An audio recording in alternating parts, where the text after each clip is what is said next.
I refused to shave my head for a friend's relative, so he waited until I passed out drunk at a party and did it himself, and now his family is begging me to drop the charges. For context, a close friend of mine, we'll call him Gary, has a relative who contracted cancer. I, mid-20s male, was sympathetic and even contributed $100 to a donation pool for their treatment. But Gary came to me one day and took his hat off to reveal a freshly shaven head. He told me that everyone in his family were doing it in support of his relative, and so were a lot of our mutual friends. Then he asked that I get on the bandwagon. I told him I didn't want to shave my head because I like my hair. My hair is black, regularly combed and well styled. He said I could just get a wig or something and had actually brought his shaver kit. He was unboxing it when I told him this was not happening. I don't even really know his relative that he's doing this for. So I'm not doing it, end of discussion. He called me a jerk and left pretty angrily. We didn't speak for a week. Then last Saturday I got invited to a party at another close friend's house. There I found out that Gary had tried the same thing on several other friends, and only a couple of them actually did shave their heads. Gary wasn't at the party, so I had a blast hanging out, playing video games and listening to rock music, but I had way too much to drink and couldn't drive home, so they said I could just sleep upstairs.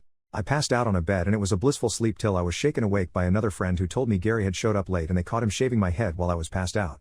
I saw what I looked like in a mirror and wanted to scream like I was in a horror movie. Gary even shaved off one of my eyebrows. Gary was still there and acting proud of himself, saying now you're gonna have to shave off the rest, just like me. LOL. I was furious and called the cops.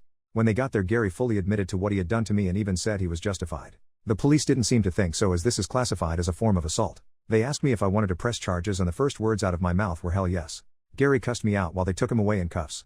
I tried getting my hair restyled into something presentable, but there was no saving it, and now I'm bald too. Now a bunch of Gary's family are telling me to drop the charges because Gary was off his meds and didn't mean to do it. I was like, what the heck? Because I never knew he was on meds. But I still refuse to drop the charges. It'll take months to grow my hair back the way it was.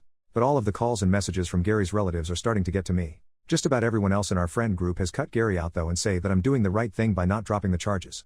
So now I'm divided. Am I actually wrong for pressing charges on a former friend for shaving my head in my sleep? I'm pissed. Edit. I want to make something clear here. So many people have said things like, dude, it's just hair. But would they all be saying that if I wasn't a man? What if I was some girl that had hair that took years to grow? Would they be saying the same thing? Sure, hair grows back, but it takes time. If it was something that grew back fast, people would be less inclined to care. But it's not fast. It takes months. And for some who had long hair, years. That's a lot of time wasted growing.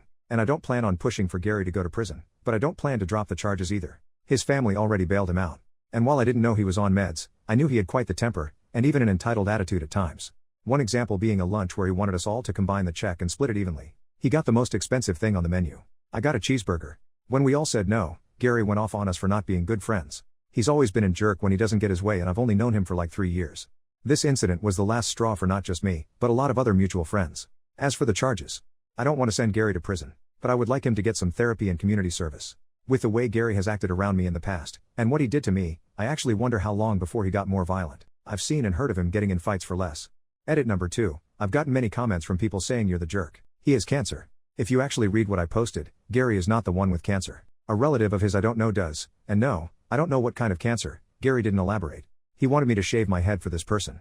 And when I refused, he left in a tantrum. Then shaved my head while I was passed out drunk at a party. That's literally insane. Relevant comments. Commenter, but did you shave the other eyebrow to even out the regrowth? OP, unfortunately yes, I had to.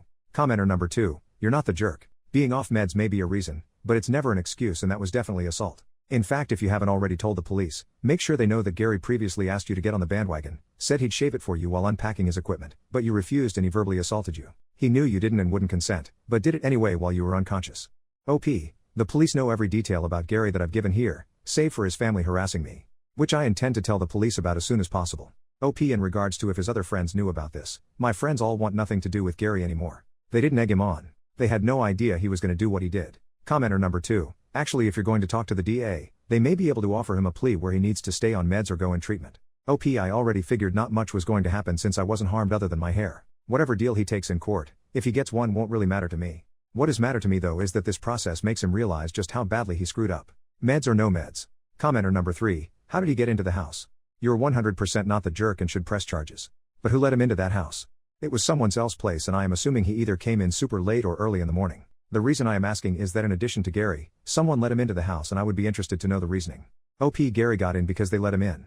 They figured his tangent about hair was over. He tried to convince a bunch of them to shave their heads like he did to me. And none of the people there let him do it. My guess is he singled me out because I was passed out. If not me, it could have been anyone else there if they'd passed out drunk instead. Update, 1 year later, a friend of mine just showed me a video yesterday in which my old post had been read. Honestly, I'd nearly forgotten about it since I was only there to ask if I was the jerk or not. But I thought I'd give a little update in this subreddit since entitled spells out Gary pretty well.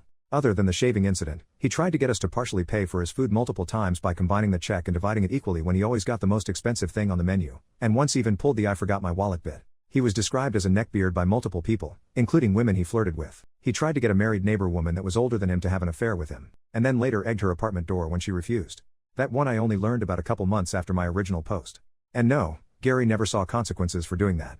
I also learned he stole several video games and DVDs from friends, mooched food and drink out of their fridges, and even went through a period as a squatter for 2 months by refusing to leave a house he'd been let into by a former tenant, and the landlord actually paid him to leave. Gary's also an extreme hypocrite that contradicted himself more than a corrupt politician. For example, one minute he'd be anti-vax, the next he'd be complaining about other people who weren't getting the COVID-19 vaccine. Pretty sure he never got it too. I can't believe I ever had any sympathy for this man. To recap a bit, I mentioned that Gary's family harassed me and tried to make me drop the charges. I not only didn't drop the charges, but I reported the harassment to the police. Only problem is it didn't bloody stop. In fact, it got worse. Mainly from Gary's mother, whom I can see where Gary got his charming personality from. She showed up to my apartment a couple of weeks after the shaving incident to scream at me that I knew nothing about what they were going through. And a little hair wasn't a big deal. I told her my hair was a big deal to me. And what Gary did was inexcusable. Well, that earned me a slap on the face, followed by a swift kick to the nuts, followed by a few more kicks to my body after I went down. It was all recorded by a camera that I had watching the front door. Landlord wouldn't let me put in a Ring doorbell cam. One of my neighbors saw her, and screamed at her that they'd be calling police. Gary's mom ran, and I ended up going to the hospital with minor injuries.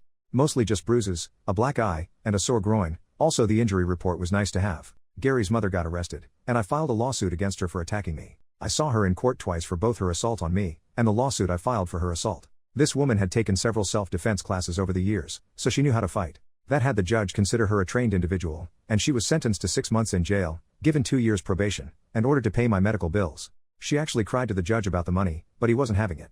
It took some time to see her in court again for my lawsuit against her as she was out of jail by then. I was awarded $10,000 for the harassment, emotional damages, and lost work hours, and she had to pay all court and lawyer fees. Which she cried about again because she didn't want to pay anything to the man who'd ruined her and her son's lives. But she had the money for both court cases, because she had no problem paying. But around that time, I heard Gary's relative with cancer passed away. I don't know any details, just that they passed on. I admit that was sad, but I never knew this person. But Gary made their condition his hill to die on when he tried to make an example out of me. Gary got some probation and community service for what he did to my hair. And he cut contact with our entire friend group and eventually moved away. Where to? I don't know. I don't care either. As for my hair, well, it grew back just fine. Took nearly half a year to get it back how it was. My boss had me put out of sight for a while, and I was wearing a hat everywhere for at least a month. I did take that $10,000 I got in the lawsuit and combined it with my savings for a down payment on a house. So I've since moved into a much better abode. I also have a girlfriend now that's living with me. It was a bit soon for her to move in, but there were extenuating circumstances. We're making it work though, and I'm happy. More relevant comments. Commenter, here's the thing, as a man, you are reluctant to fight back against a woman, but she's no lady either. Don't ever just let someone slap and kick you because you refuse to fight back. Also, did the mother shave her head? OP. No. She didn't shave her head. Unless she had a wig on, which I doubt.